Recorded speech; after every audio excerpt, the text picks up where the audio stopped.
Hello, and welcome to Sacred Mindshift Circle. I'm your host, Dahlia Deborah Donalds. And today I'm very excited to welcome our guest, Carolyn Brouillard.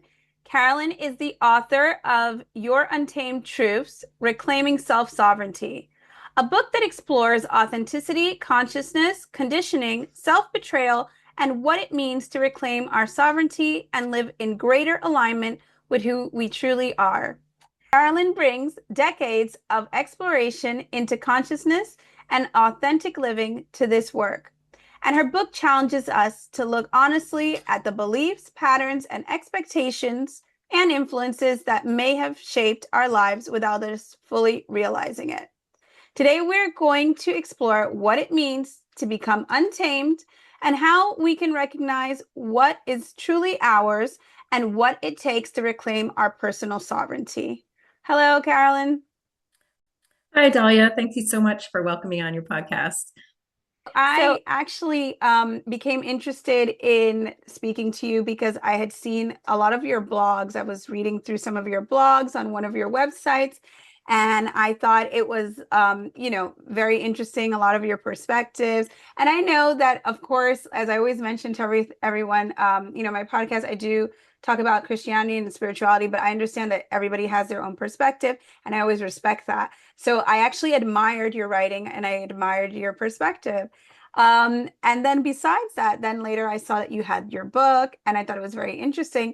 And I would love to go into first your book and then talking a little bit about how you became so interested in all of these different themes related to spirituality when we talk about consciousness and galactic information and galactic other knowledge, but we can talk about that at the end. First, just tell me a little bit about yourself and what was your upbringing like related to just this topic of spirituality and feeling sovereign as a person?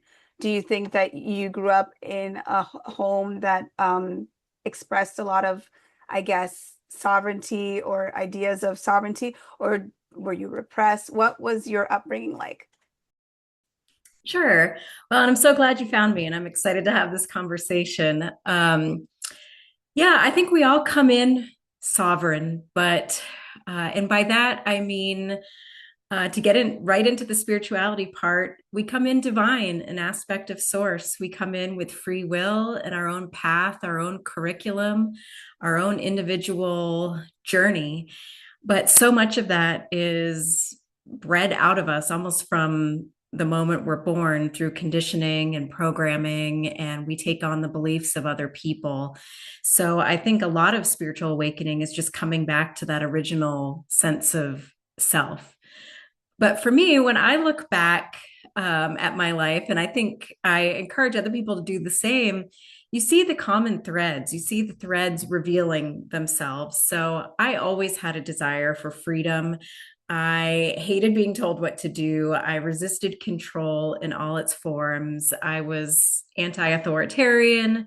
And so as I grew up, when I was a child, that probably looked like me being very willful and a little stubborn and so forth. Um, but then I got into punk when I was a teenager, like when Nirvana hit, I was just turning 13 and any rebellious streak I had just exploded. um, but yeah, so I always had this desire for freedom, and just the way that my family dynamic was. I'm a twin, and then my mom had triplets, so there were five kids under four, and with just two parents, both really busy. And so I grew up in an environment where I don't want to say attention was necessarily scarce, but it was shared among five little babies. And so growing up, that helped me, even though it gave rise to some of my wounds. The gift side of that is that I became really independent and self-assured and self-confident. I prided myself on not needing help with my homework, and just really kind of built my own independence and self-sustainability as best I could. Um, and I was also like kind of a spiritual child. I think a lot of people that have awakenings later in life can look back and realize that the other worlds and realms were pretty close to them. Like the veil was pretty thin. I think a lot of us share um, like personality traits of being somewhat quiet and reflective. And so for me, I turned a lot to writing, but I also remember, one of my favorite things to do after school was ride my bike to a field and just lay in the grass and talk to God. And that's where I felt a sense of like communion with the divine. That's where I felt something larger than myself. It's where I felt safe and seen, especially in a family where you're one of five, being out there and feeling seen by an unconditional love, I think probably influenced my development more than I might have given it credit for.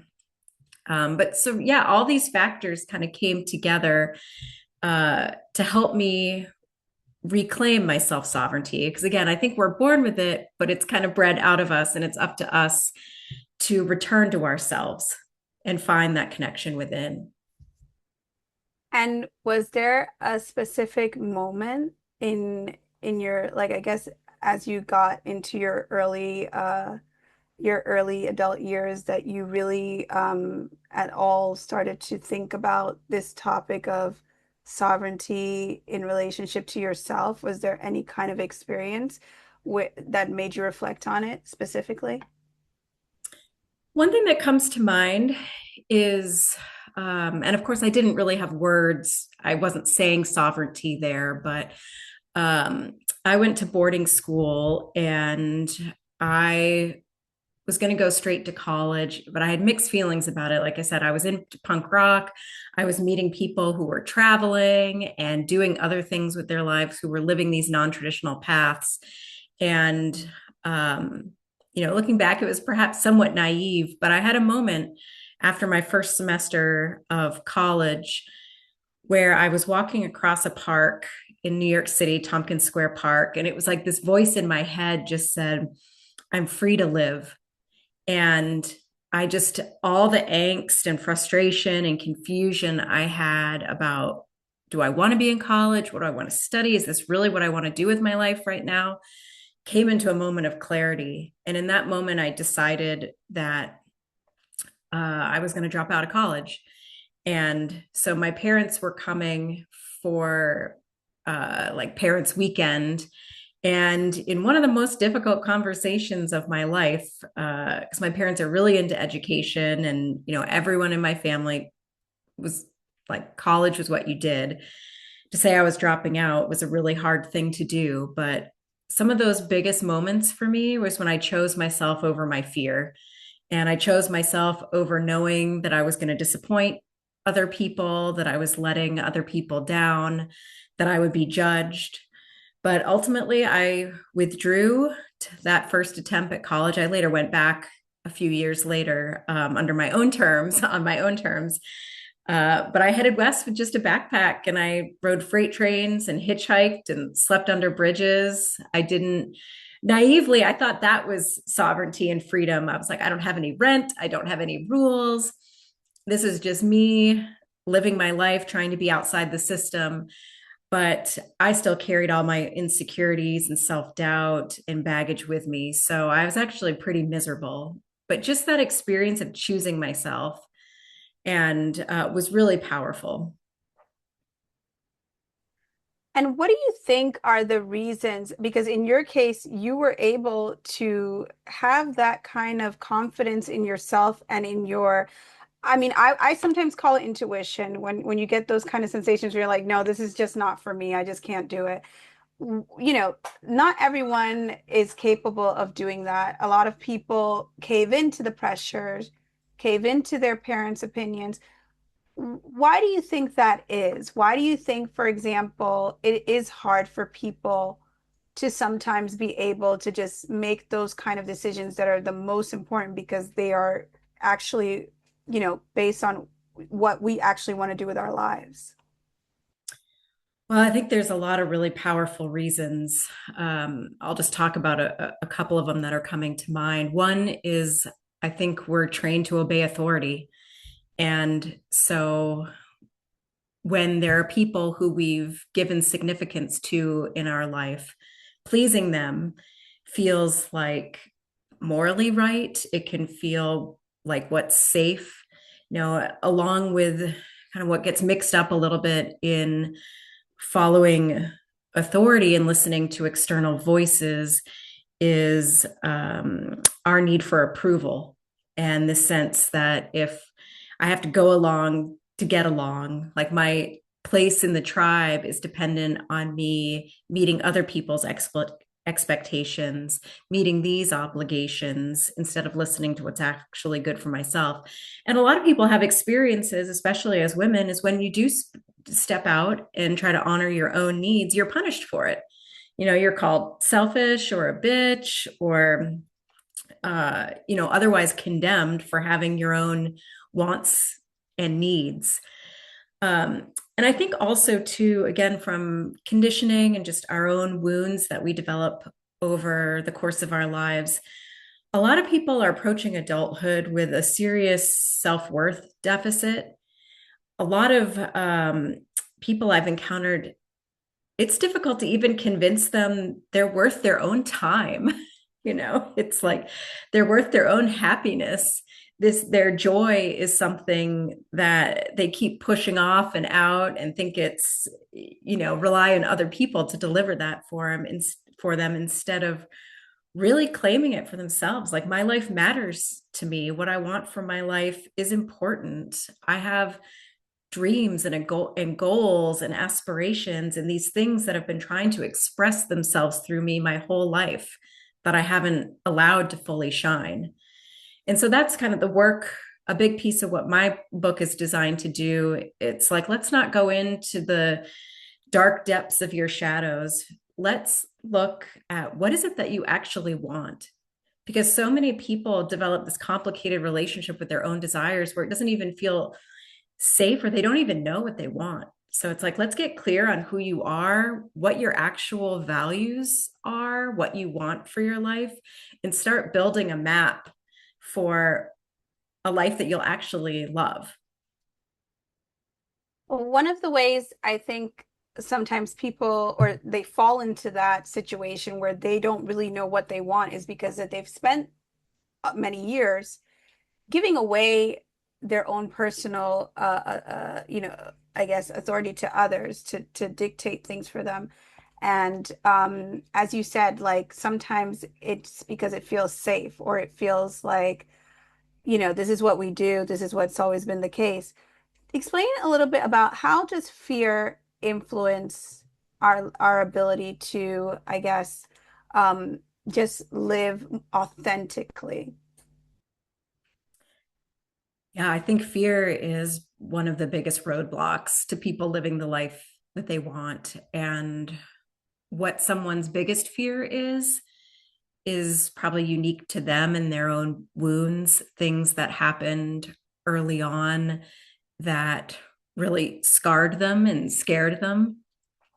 I do have so part of my book is designed as a workbook, asking questions to help people tease out. And so we do go into what some of those fears are. I think there's surface level fears that are the ones just that pop up that say like, oh, you're being too much. Am I going to bother people? Or I can't succeed. It's all these voices in our heads. That's really just fear talking, of saying like, if I step out, there's going to be a consequence that I don't like. It's like fear. So much of it is just fear of discomfort, of like finding ourselves in an uncomfortable place, which is unfortunate because a lot of times that's the gateway to growth. But people shy away from that. But yeah, I think fear is how we are not only controlled by external factors, the people who would make us afraid to do things like that and fill our head with things like, oh, you can't succeed as an artist, or you can't make ends meet as a writer, or you have to do this, or if you don't go along with this. I'm going to do this to you. So that kind of threat matrix, but also the way we control ourselves and limit ourselves. And, I face that too. Even in my latest Substack, I was just writing an article about realizing that, like, I was afraid to post about a podcast I had done, not because of anything I said, but it's like, am I being too much? Am I posting too much? Are people sick of me? Do people like not actually want to hear what I have to say? And that's just fear talking. And that's my own self-doubt. So part of my invitation to myself, and why I love that we're having this conversation today of all days, is like, how do I empower myself to fully inhabit my own soul, to show up in my full light and stop apologizing for the space that I take up or the message that I have, and just trust my own transmission.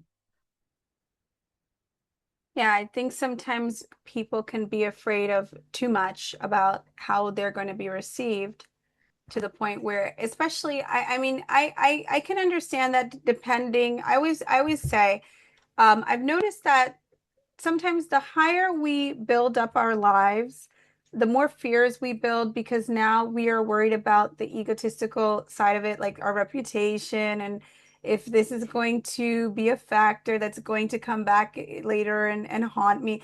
But I noticed that sometimes when you are at your, I will say, your humblest, and you feel like you don't really have that much to lose, you can feel more free to just express yourself without worrying as much of like everybody else's opinion. I want to know, in your case, right? When you first started talking about consciousness and you started thinking about writing this book, what was going on in your life, or what was going on in your mind? Like, did you automatically feel like, okay, yeah, this is something I need to do because, you said you wrote a lot and this was just something that you like to do? Or did you feel like there was something that happened that you wanted to like send a message? Was there something that like sparked it for you?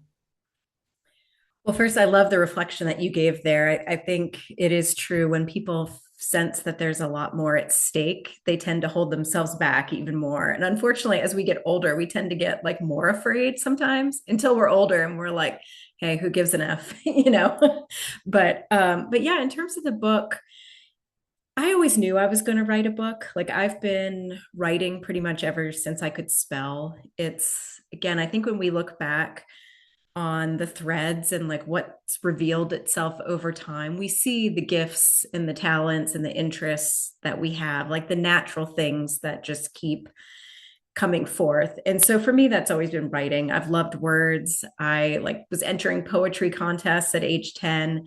So, and I wanted to be a writer. And that's one of those things that I talked myself out of after I got out of, as I was doing college part two. I talked myself out of being a writer and took a corporate path instead.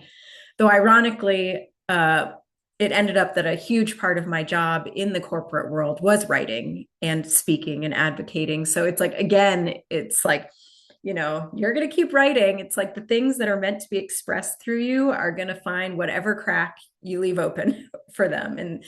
And, but this book specifically, I'd been in a period, so I quit my corporate career about 5 years ago. And I had been in this period of starting a few things, like, oh, I'll be a life coach, or oh, I'll do this, and I'm going to do sound healing and light therapy. And just none of it really clicked. Like, I still do sound healing and a little bit of coaching, but it wasn't, I was like recreating what I had just left in a different form. But the book idea it's like, yeah, I want to write a book. And actually I did write a book. And then I realized like, this was for me. It was more a memoir. And I was like, this is my processing. This is not meant to be out in the world.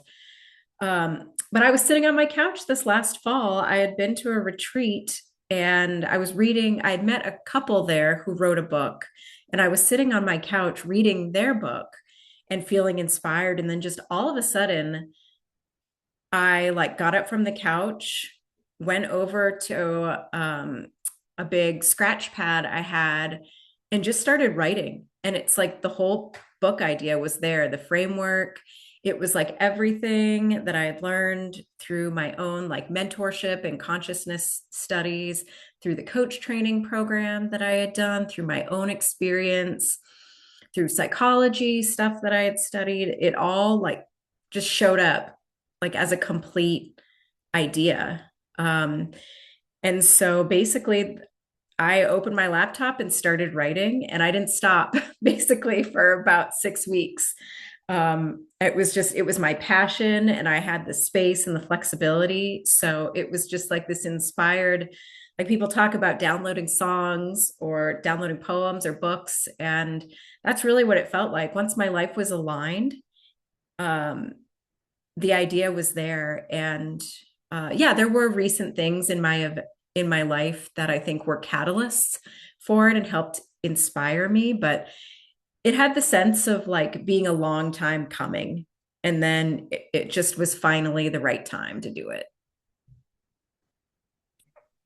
And then when you now have done this book, what have been some of the reactions? Have you been able to hear like some of the people's opinions about it? Have they mentioned how they've like maybe taken the steps that you have suggested and that it's working? What have most people said to you? Yeah.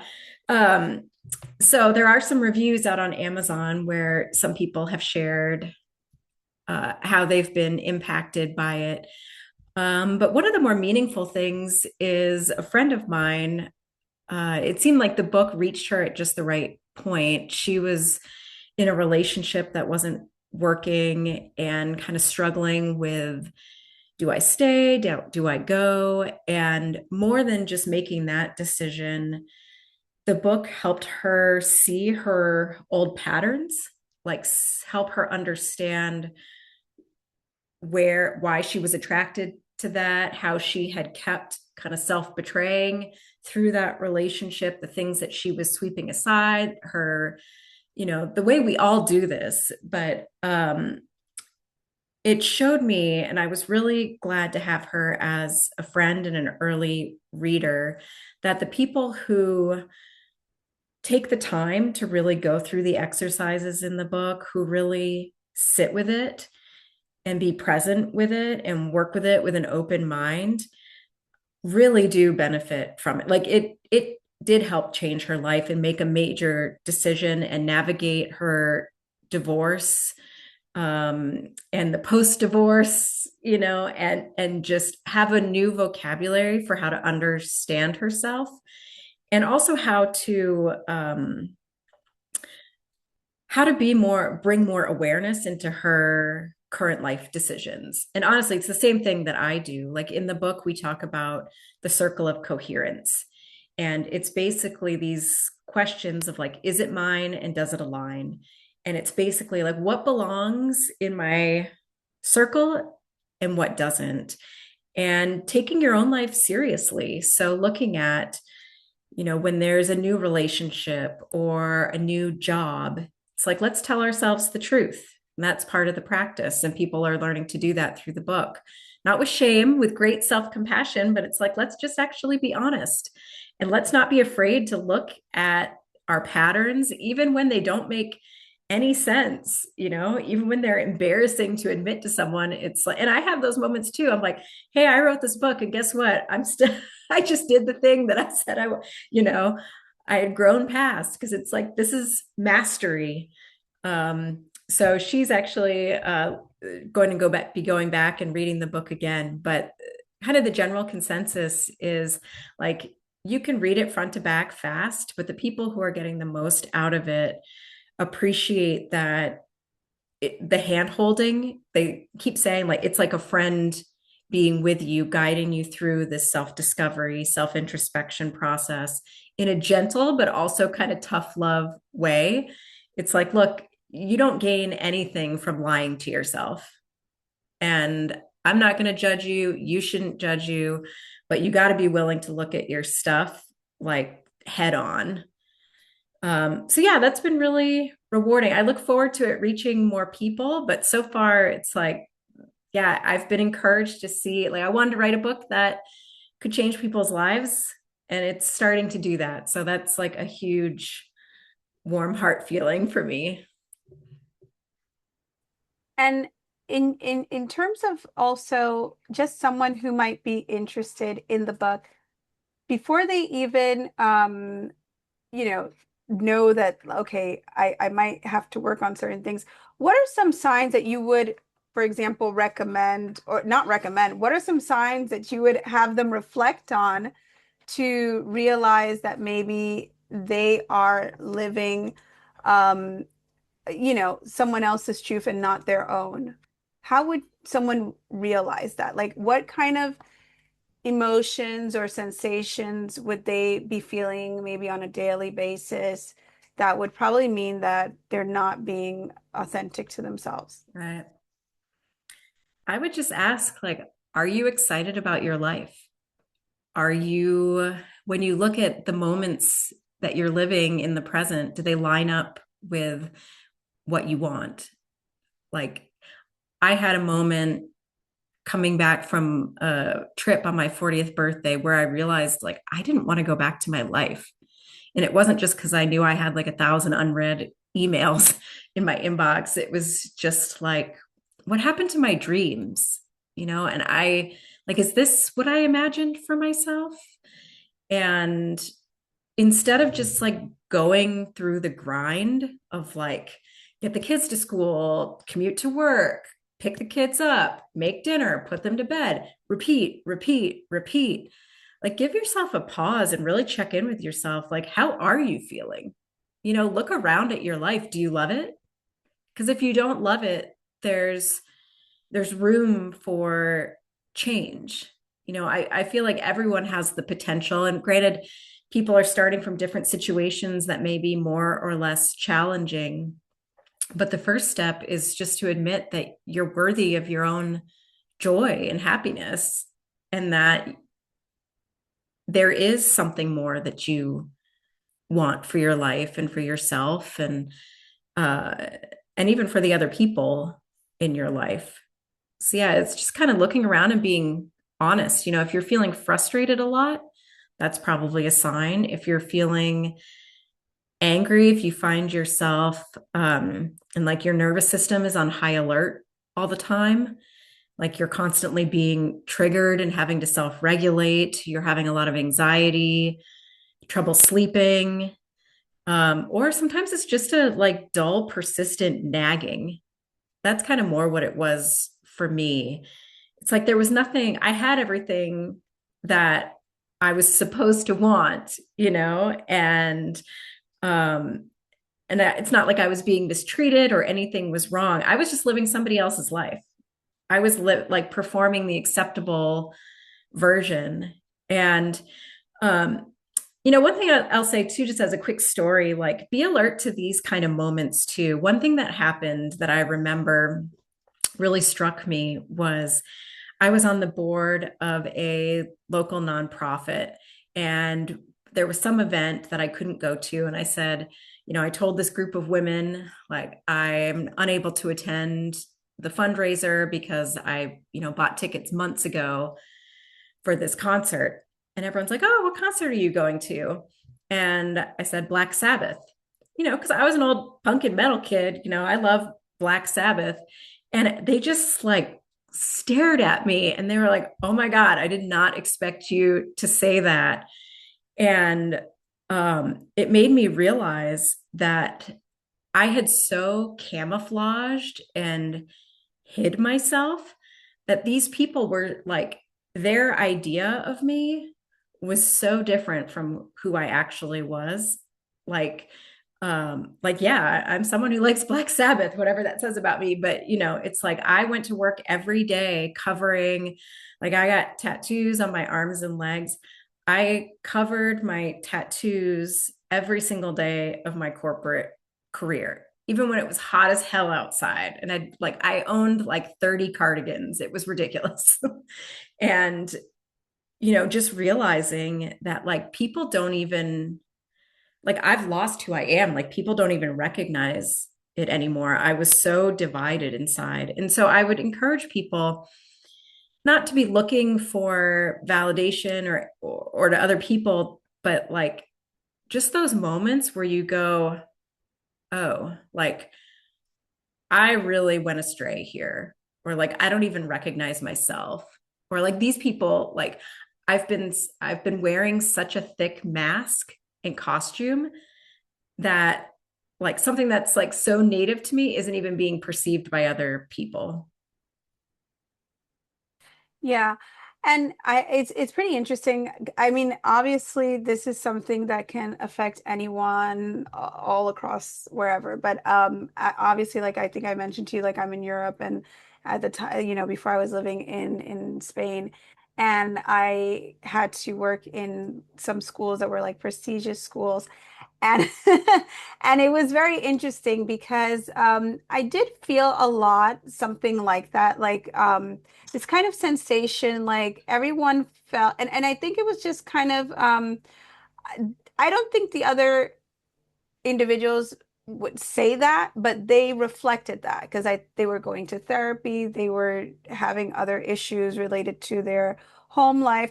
But I do feel that it had a lot to do with boxing yourself in to a prototype um, to appear a certain way. This doesn't happen in the United States as often because I think we are also very used to like just seeing like different I guess, backgrounds of people and lifestyles, like you said, even if maybe in the corporate they were shocked at the kind of music that you like. It's this kind of thing where I feel like even when you go to even other parts of the world, it gets even more rigid. Mhm. How should I say? I guess those kinds of rules of what you can do, what you shouldn't do, that you should be like this, and the more money you make, you have to present yourself even more in that way. And I feel like this sometimes again happens more to women.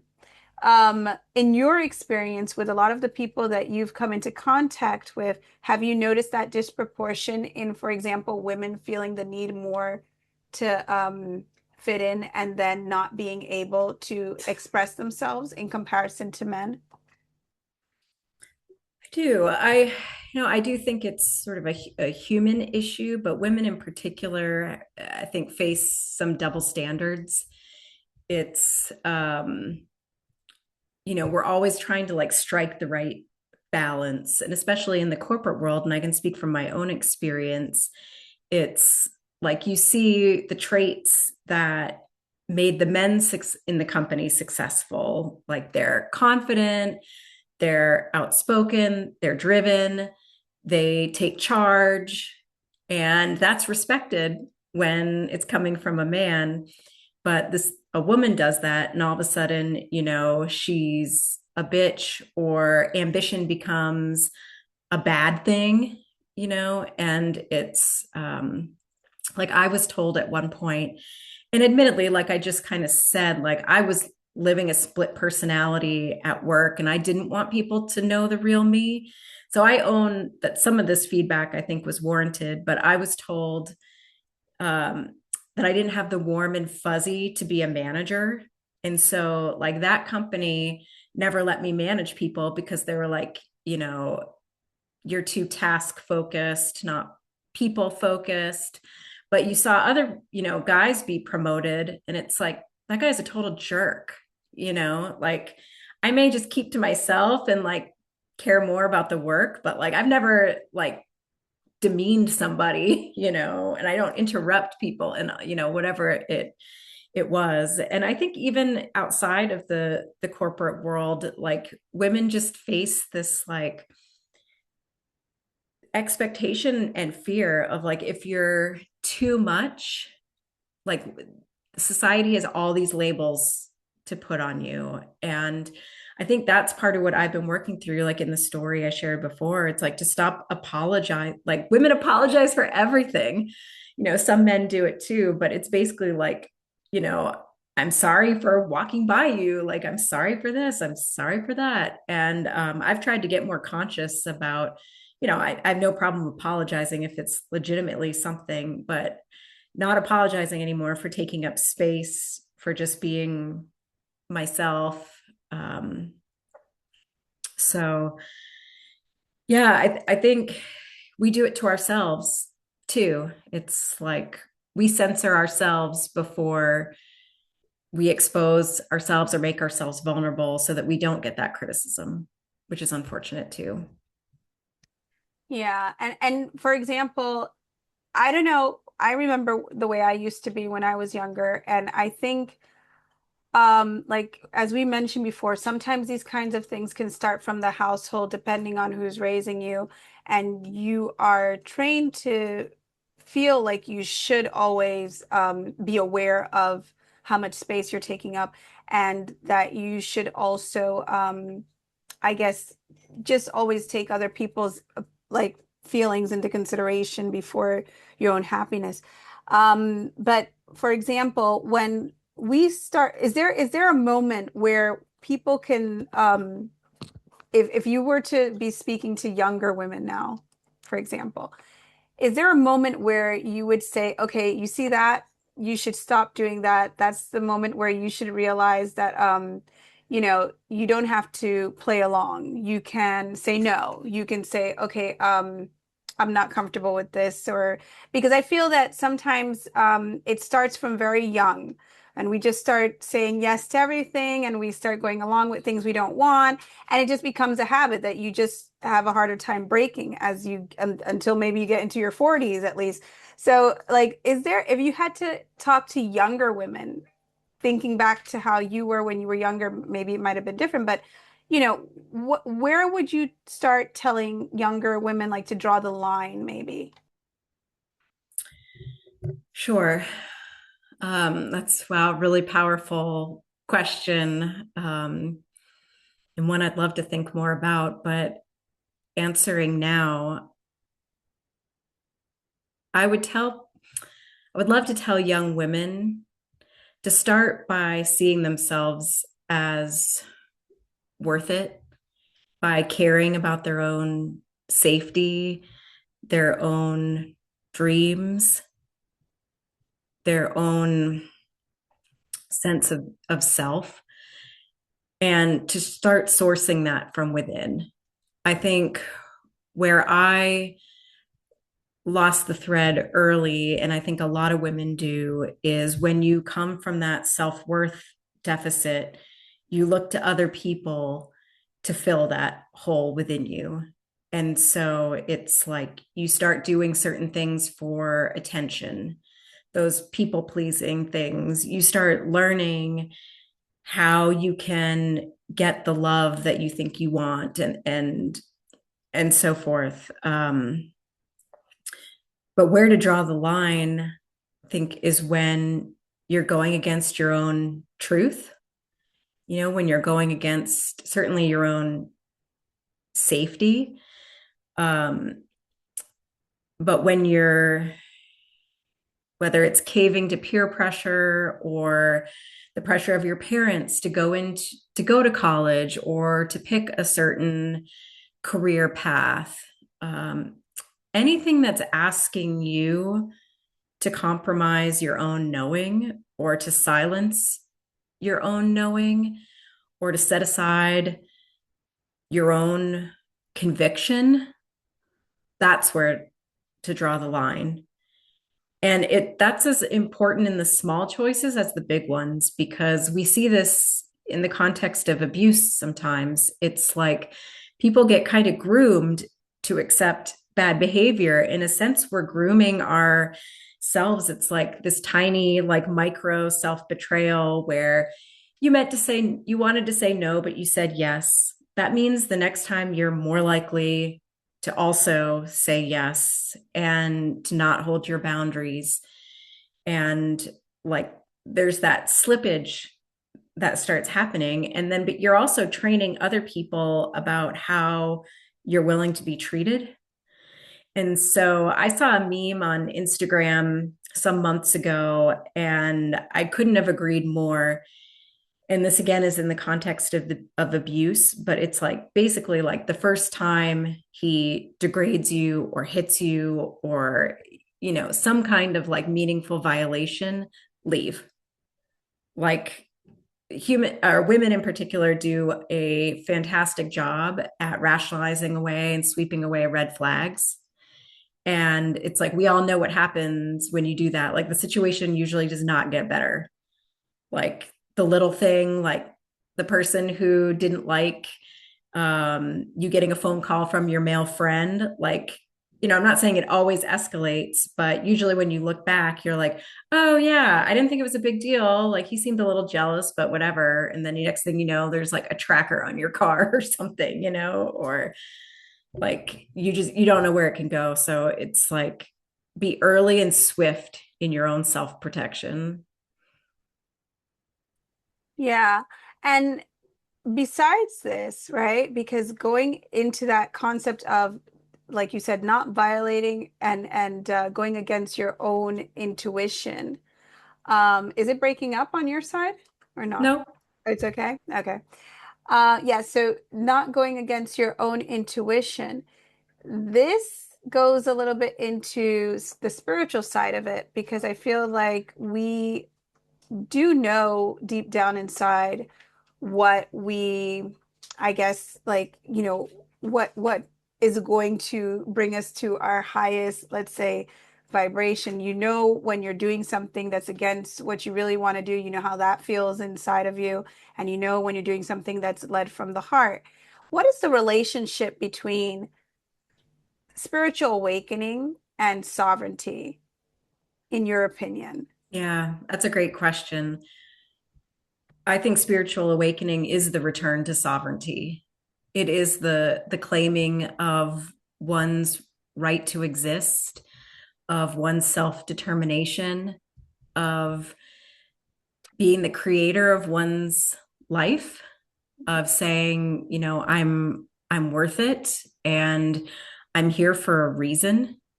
And really starting to connect in again of like, what are the threads that have been revealing itself? Why am I here? And um, realizing that as part of the awakening, it's like so much of what we felt was limiting us was our own stories and wounds and patterns and the way that we gave our power away to other people. And so, kind of the antidote to the victim mindset that is so pervasive and like the powerlessness is the awakening to our own power, our own ability to create the lives that we want, to shape the reality that we live in, to speak our truth, to be who we came here to be. And that'll look different for everyone. But I think, again, awakening is essentially a return to sovereignty. It's it has this kind of dual nature where a lot of times it comes with the sense of connection, but that connection is built on seeing the sovereignty of everyone else too, Hmm. and realizing that we are all here to live the lives that'll help us on our journey, to have the experiences that aid us in our path, not to the necessarily, I'm not saying without regard for other people's feelings or to just Hmm. steamroll people and it's just me, me, me, me, me, but to realize that like we're all in various stages of awakening. And once you actually have that awakening, and start honoring your own sovereignty, it's just a natural extension to respect that of other people. You start becoming a lot more tolerant and compassionate toward the paths other people are walking. And I think that's just kind of like encourages more awakening and more awakening. We open ourselves up to all that we can really learn in this plane of existence. So it's really a very beautiful thing. Yeah, I think a lot of people sometimes there are misconceptions, and I guess people sometimes feel, well, in order for me to be this way, you need to change, or they need to do this and that. We can be whom we are and they can be whom they are. That people eventually learn that it's also your responsibility to do the work to become a sovereign person. No, I love that you brought up Sorry, responsibility. Like, you can't yeah, have a conversation about sovereignty without with, responsibility. without Yeah. responsibility. Yes. And tell me now a little bit about what are some of the projects that you're doing besides the book? What are some of the things that you're up to now? Sure.